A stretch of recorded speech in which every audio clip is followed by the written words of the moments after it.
بسم الله الرحمن الرحيم. أولا السلام عليكم ورحمة الله وبركاته. maantay oo September ay tahay 2022 wuxuu Ilaahay subhanahu wa ta'ala noo suurtageliyay inaan soo booqano dad masaakiin ah oo ku nool magaalada Muqdisho daafaheeda.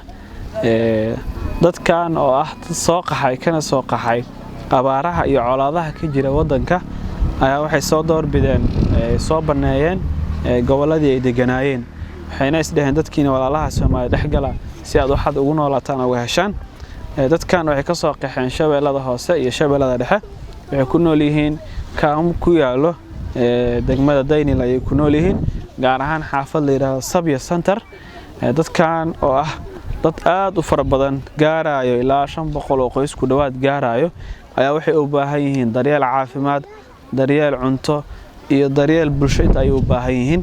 dadkaan aan rabnaa maanta inaan xaaladooda idin soo gudbino walaalaha Soomaaliyeed meel walba ay joogaan si ay naga qayb qaataan. dadka masaakiinta aan u badbaadino naftooda iyo nafta caruurtoodaba.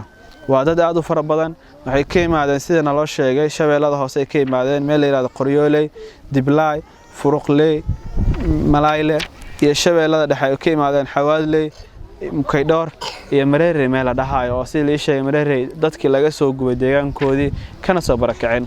runtii waxay ku nool yihiin xaalad aad u adag oo aan jecelahay inaan maanta idin soo gudbino. marka waxaan rabnaa inaad daqiiqadaha kooban ee kaamka dhex joogno aadna soo raacdaan oo si fiican nolol daawado taa insha Allah. maanta oo booqasho ugu imaanay kaamkan waxaan rabnaa markii inaan guri u tagno oo nala socotaan oo dadkaas walaalaha muslimiinta nala caawisaan. runtii xaalada adag oo la qiyaasi karnay dadkan ku nool yihiin.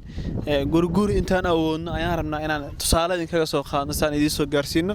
marka walaalaha muslimiinta meel walba ay joogaan waxaan ka codsanaynaa inaad nagala qayb qaataan dadka masaakiinta caawintooda. insha Allah ina soo raaca inagoo qof walba iyo qof ka duruuf badan idin keeni doono insha Allah biidnillah. abdaliyada soo qaxnay waxaan ku soo qaadnay Furuqley, Qoryooley degmadiisa aan ku soo qaxnay gaaja bishana shan waxba gacantayna kuma jiro. taas aan nolol weydiisan inta ka dhamaado wayna intii walaalaha inuu nooleeyaan u baahanahay taas ogaanaysa. ay caruur meeqa ku joogta aabe? caruurta haween hadii lagu daro lix waay. lix ajeen. maxaa ku nooshay marka oo idin yaala guryaha? meel inta oo meel karas lagu doonayo oo wax la xalay wax la doona wax la xalay wax la waaye suubii meesh la orda qaada ilma lagu basariya wax kala mano dhow qaada meel laga soo qaado ilmaha ku nool yihiin. ibkaas jira. xaaladiina caafimaad ka warramo? caafimaad anaka eentayda waa jirinahay. adi waa jirantaa see lagu haayaa?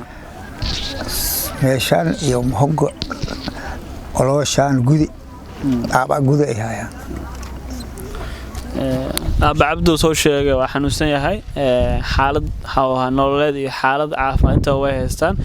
ka codsanaynaa sida afkiisu idinku weydiisto walaalaha Soomaaliyeed meel walba joogaan in nagala qayb qaataan dadka masaakiinta caawintooda ayaan ka codsanaynaa. waxaan tegaynaa guriga xigo ku soo dhibaan ayaan rabnaa inaan si daacad ah ku idinku qaybino insha Allah. waana soo laabay anagu wax idin wadno idinka wadno walaalaha muslimiinta ay muxsiniinta wax la baxay anagu waxaan ka wadno ayaan idinku soo laabayna insha Allah. shaqadeeni maanta aan booqanaynay kaamkan waxaan ku dhex jirnaa wareysigii aan la yeelanaynay dadka degan meeshan. waxaan haddana u nimaanay maamo kamid ah maamooyinkaas. waxaan rajaynayaa in ay iska walbixido. maamo assalaamu calaykum. wa calaykum salaam. magacaada ku bilow iyo meesha magacaaga Ishay Maane Usmaan. intee ka imaatay? dawladda Furuqley. Furuqley ka imaatay. meeshan goorma soo degtay markaba? maxaase bishaan afar seetal ana abaarahan keede gaajina hayt intee una kooyne wal una haysan male wal una aamoyna male warnig deer salaanga ku guridoyna gaajina hayt oga abay.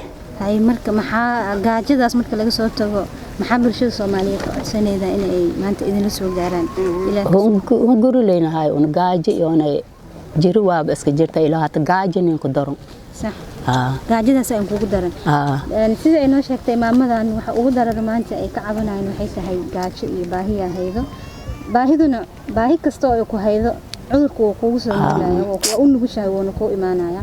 marka bulshada Soomaaliyeed nala arkayda barnaamijkan aan wadno waxaan jecelnahay bulshooyinka qeyrka jecel inay nagala qayb qaataan walaalahan baahan oo dantooda sheegtay inay soo caawiyaan waxaan rajeynayaa inaad nagala shaqeyn doontaan jazaakum allah khayr yaaq doomar ana ku hay yaaq doomar aan ka imaanay dhiba ay ka keenay weligay wadanka ma imaanin nacam weligay wadanka ma imaan dhiba ay ka keenay anagu waxaan nahay dad oo mataqaanaa reer miyi baan iska nahay ma aadin ma aragtay dibidaha iyo meeshaas iyo ma aadin Kenya iyo ma aadin nacam waxa waaye wadankayna alxamdulillah waa dhibaataan ugu qabatay ma ogi anaga waxaan nahay barakacaan nahay ma ogi ma ihin mataqaanaa qaxooti ma ihin wadankayna joognaa xamar waa magaalo madaxdaynay meeshay dawladdu joogtaa oo mataqaanaa niman maal qabeen aha joogo dadka waa la taageerahan u soo baxnay وانا رفاضا بنقسمين بنتي نوغا يمادان دبكاسا نهايا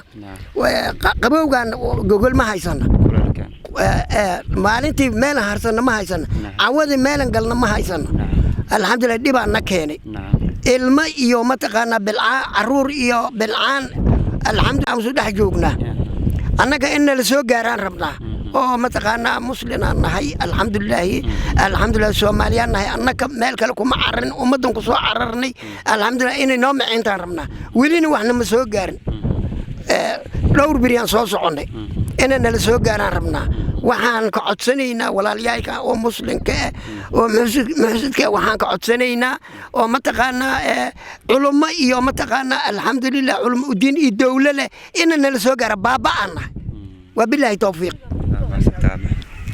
aragteen daawo ma jirayna sidee lagu hayaa xaaladda caafimaad waa sidee xagee laga badan yahay korka dhan loohan ma joogsanaay ma hogan dhan maxaa daawo isticmaashay maxaa daawo isticmaashay maxaa daawo isticmaashay wax daawo ma aadan isticmaalin cunadaada ka waran cunadaada ka waran cuntadaada ka waran cunto ma lahan unta leh kila ogtay maamadan waa maamo Soomaaliyeed waxay ka mid tahay dadka soo barakacay ka soo qaxay dalkeena abaaraha saameeyay iyo qaxa insha Allah kulli shay inaan Allah subhanahu wa ta'ala u mahad celino weeyaan alxamdulillah aan dhahno oo bil khayr wa sharri Allah subhanahu wa ta'ala ugu dhahay marka insha Allah Ilaahay waxaan kaaga baryaynaa inuu dambi dhaaf kaaga dhigo insha Allah caafimaad degdegna waa ku rajaynaynaa insha Allah